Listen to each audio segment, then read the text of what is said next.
ये कहावत तो आपने सुनी होगी कि अगर सीधी उंगली से घी ना निकले तो फिर उंगली टेढ़ी करनी पड़ती है। भारतीय सरकार ने भी ठीक ऐसा ही किया, जिसके बाद अब यूनाइटेड किंगडम यानी कि ब्रिटेन की बोरिस जॉनसन गवर्नमेंट घुटनों पर आ गई है।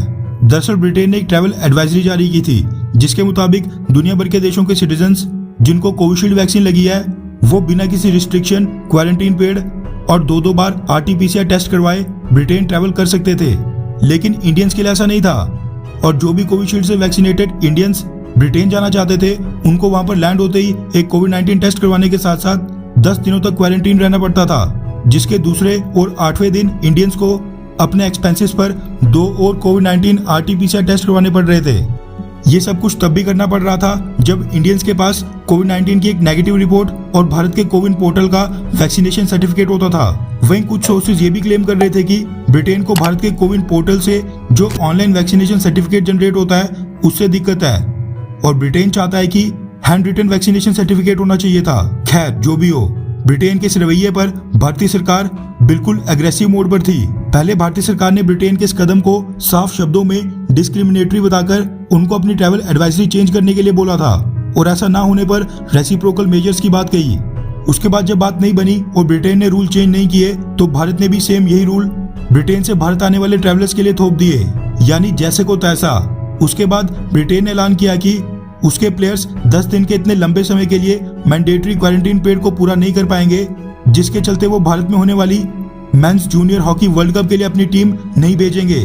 फिर क्या था, ठीक उसके 24 घंटों के अंदर भारतीय सरकार ने भी ऐलान कर दिया कि जो अगले साल 2022 में ब्रिटेन के बिर्मिंघम में कॉमनवेल्थ गेम्स होने वाली हैं, उसमें भी हमारी इंडियन हॉकी टीम पार्टिसिपेट नहीं कर पाएगी। भारतीय सरकार का एक कड़ा रवैया देखकर कई सारे इंटरनेशनल मीडिया हाउसेस ने इंडियन गवर्नमेंट के इन स्टेप्स को बेहद बोल्ड और स्ट्रॉन्ग रिप्लाई कहकर संबोधित किया था। लेकिन दिक्कत यहाँ पर यह थी कि इस पूरे मसले में गलत दिख रहा था ब्रिटेन, और लगातार वो बैकफुट पर जाते जा रहा था। साथ में इस विवाद के कारण दोनों देशों के डिप्लोमेटिक रिश्तों पर भी इसका असर पड़ने की संभावना बढ़ रही थी, जिसके बाद पिछले कल देर शाम को ब्रिटेन ने फाइनली भारत के लिए अपनी ट्रैवल एडवाइजरी बदल दी है। रेफरेंस के लिए आपकी स्क्रीन पर न्यूज 18 के आर्टिकल का स्क्रीनशॉट है, जिसके मुताबिक ब्रिटेन ने कोविशील्ड से वैक्सीनेटेड भारतीय ट्रैवलर्स के लिए जो 10 दिन के क्वारंटीन का मैंडेटरी रूल था वो हटा दिया है, जिसके बाद अब भारतीय ट्रैवलर्स को ब्रिटेन में लैंड होने के बाद वहां पर 10 दिन के लिए क्वारंटीन नहीं रहना पड़ेगा, और ना ही दूसरे और 8वें दिन दो बार कोविड-19 के RT-PCR टेस्ट करवाने पड़ेंगे। रिपोर्ट्स के मुताबिक ये रूल्स आगे आने वाले मंडे यानी 11 अक्टूबर से लागू होंगे। यानी कि ब्रिटिश गवर्नमेंट फाइनली भारतीय सरकार के सामने झुकी गई, जिसको देखकर एक ही कहावत याद आती है, झुकती दुनिया है, बस झुकाने वाला होना चाहिए। लेकिन यहाँ पर ब्रिटेन की एक बात समझ नहीं आ रही है कि उसने दोनों देशों के बीच इस डिप्लोमेटिक रो को इतना ज्यादा क्यों बढ़ने दिया। हालांकि मैं यहाँ पर ये नहीं कहूंगा कि इस इंसिडेंट के बाद भारत और ब्रिटेन दुश्मन बन गए हैं, और ना ही ये सब भारत की वजह से हुआ है, क्योंकि भारत ने तो ब्रिटेन के एक्शन पर सेम रेसिप्रोकल रिप्लाई दिया है।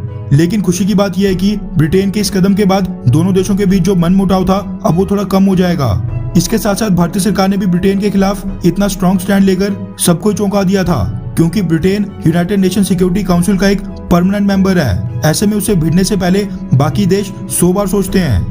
वैसे ब्रिटेन के पीछे हटने के बाद अब भारत भी ब्रिटिश नागरिकों के लिए 10 दिन के क्वारंटीन पीरियड और 2 बार कोविड-19 टेस्ट की कंडीशन खत्म कर सकता है, जिसका ऐलान आज शाम तक हो ही जाएगा। लेकिन आप नीचे कमेंट करके बताएं कि क्या भारतीय सरकार को सेम इसी तरह की एग्रेसिव फॉरेन पॉलिसी बाकी देशों के साथ भी रखनी चाहिए, हाँ या फिर नहीं।